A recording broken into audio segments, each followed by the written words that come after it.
हिंदी में यूपीएससी की तैयारी से संबंधित प्रोग्राम्स को देखने के लिए सब्सक्राइब करें स्टडी IQ-IAS हिंदी। नमस्कार, बहुत बहुत स्वागत है आप सभी का स्टडी IQ-IAS हिंदी में। मेरा नाम है अतुल जैन। ईरान में जैसा कि आप सभी जानते हैं, जो वहां के राष्ट्रपति थे इब्राहिम रईसी, उनकी एक हेलीकॉप्टर दुर्घटना में मई के महीने में मौत हो गई थी।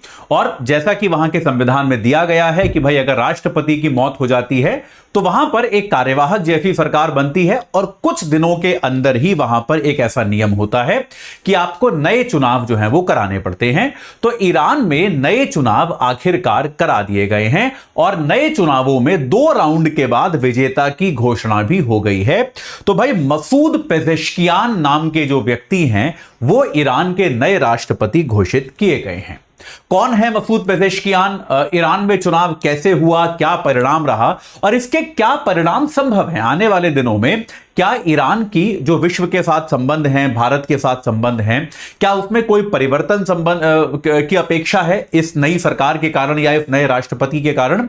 एक बार इसको हम समझने की कोशिश करेंगे अगले कुछ मिनटों के अंदर, ठीक है। लेकिन उसके पहले आपको बता देता हूं कि 8 तारीख से शाम 6 बजे से हमारा P2I बैच शुरू हो रहा है। रोज 3 घंटे की live class, mentorship, daily practice questions, pre और मेंस के क्वेश्चंस का आपको रोजाना समाधान मिलेगा। प्री और मेंस दोनों की टेस्ट सीरीज मिलेगी। 18 किताबें आपके घर पहुंचेंगी और अगर आप प्री क्वालिफाई करते हैं तो मेंस की तैयारी के लिए आपको हम दिल्ली बुलाएंगे। उसमें आपका रहना, खाना, पढ़ना सब कुछ सम्मिलित होगा। तो आज ही एजे लाइव कोड लगा के इस बैच से जुड़िए और अपनी तैयारी को एक सही आकार प्रदान कीजिए। तो भाई ईरान का जो शासन प्रणाली है, ईरान की शासन प्रणाली में वहां पर जनता द्वारा चुना गया सबसे बड़ा प्रतिनिधि जो होता है वो राष्ट्रपति होता है। लेकिन वहां पर राष्ट्रपति सबसे बड़ी शक्ति नहीं होता।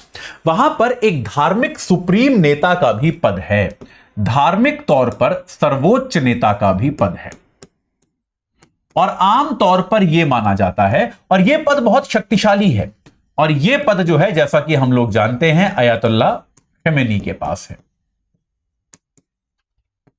अयातुल्लाह खमेनी के पास ये वाला पद है और ये जो है निश्चित तौर पर ईरान के सबसे शक्तिशाली व्यक्ति हैं और ये ईरान के धार्मिक गुरु हैं, ईरान के राजनीति में सबसे शक्तिशाली व्यक्ति हैं।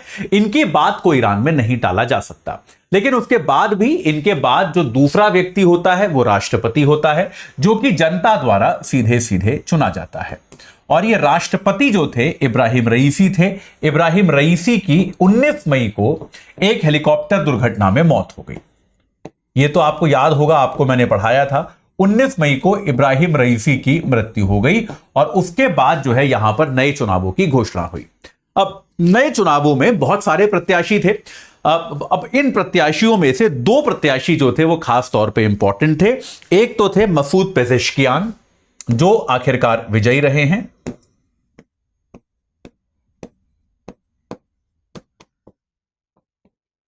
मसूद पेजेश्कियान एक प्रत्याशी थे और दूसरे प्रत्याशी जो थे उनका नाम था सईद जलीली। तो सईद जलीली वहां पर दूसरे प्रत्याशी थे।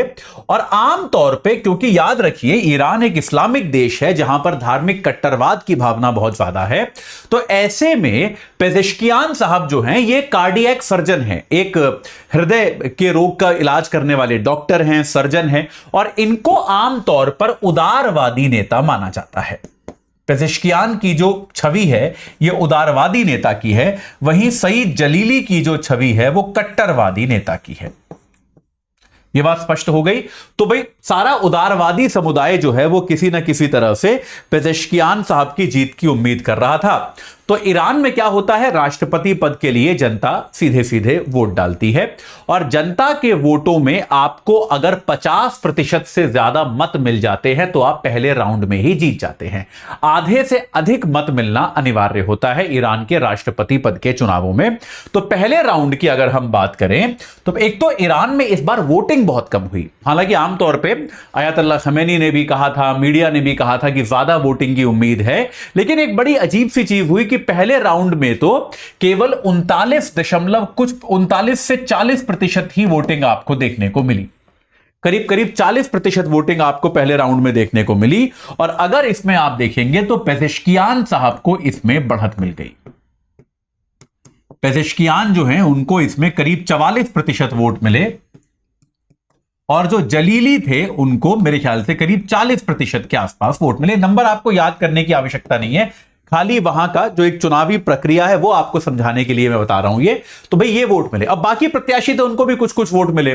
तो अब इसमें क्या होता है कि क्योंकि किसी को भी 50% से ज्यादा वोट नहीं मिले, तो नीचे वाले प्रत्याशियों को हटाकर दोबारा वोट डाले गए, जिसको कहा गया रन ऑफ इलेक्शन। ये दूसरा राउंड जो वहां पर किया गया, दूसरे राउंड का जो वोटिंग डला, दूसरे राउंड के वोटिंग में पेजेश्कियान साहब को 53% से ज्यादा वोट मिल गए और इसके साथ ही उनको जो है राष्ट्रपति पद पर निर्वाचित घोषित कर दिया गया।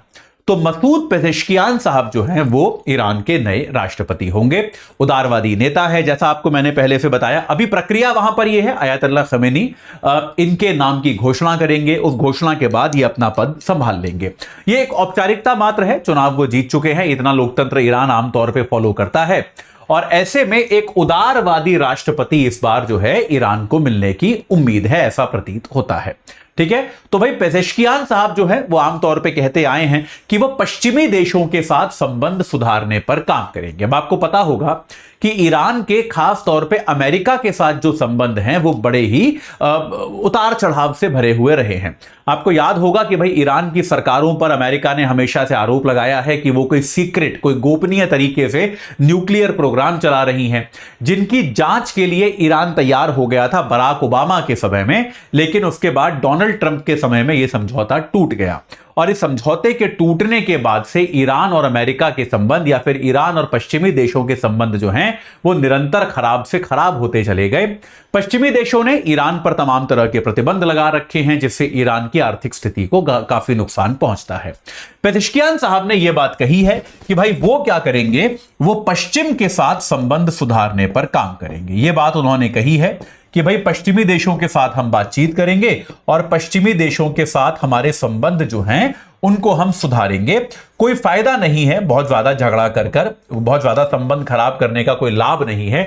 यह बात पेजेश्कियान साहब ने कही और कहा कि पश्चिमी देशों के साथ हमारा निरंतर प्रयास यह रहेगा कि हमारे संबंध जो है बेहतर से बेहतर स्थिति में हो पाए। तो हो सकता है, अब यह हमको नहीं पता कि भाई अयातुल्लाह खमेनी के रहते रहते जब तक वो वहां के सुप्रीम लीडर हैं, पेजेश्कियान साहब की जो है शासन प्रशासन पर कितनी पकड़ रहेगी, इसकी जानकारी तो नहीं है। यह आने वाले टाइम में पता चलेगा, क्योंकि सत्ता के दो ध्रुव होते हैं ईरान में, एक अयातुल्लाह खमेनी है और दूसरे वहां के राष्ट्रपति हैं। सत्ता के ये दो केंद्र तो वहां पर हमेशा होते हैं, लेकिन आमतौर पे क्योंकि खमेनी जो है वो बहुत ज्यादा सम्मानित होते हैं ईरान के समाज में, तो कोई भी राष्ट्रपति आमतौर पर जो धार्मिक गुरु हैं अयातुल्लाह, उनसे टकराने की हिम्मत नहीं करता।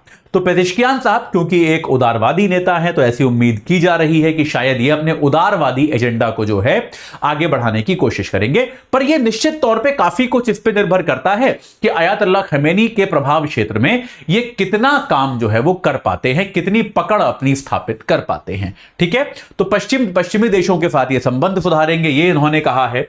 इन्होंने ये भी कहा है कि ये कट्टरवाद कम करेंगे।